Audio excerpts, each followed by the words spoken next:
بسم اللہ الرحمن الرحیم۔ السلام علیکم ورحمۃ اللہ وبرکاتہ۔ جب دعا مانگو تو ایسے کہو۔ رسول اللہ صلی اللہ علیہ وآلہ وسلم فرماتے ہیں، اللہ تعالیٰ نے اسم پاک ارحم الراحمین پر ایک فرشتہ مقرر فرمایا ہے کہ جو شخص اسے 3 بار کہتا ہے، فرشتہ ندا کرتا ہے، مانگ کے ارحم الراحمین تیری طرف متوجہ ہوا۔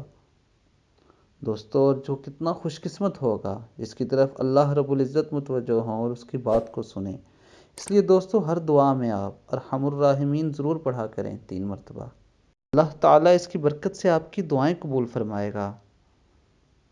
اور دوستو، آپ صدقے دل سے آپ اللہ کے حضور عاجزی سے دعا مانگا کریں، کیونکہ اللہ تعالیٰ کو یہ بات بہت پسند ہے کہ اس کا بندہ اس کے سامنے عاجزی سے دعا مانگے۔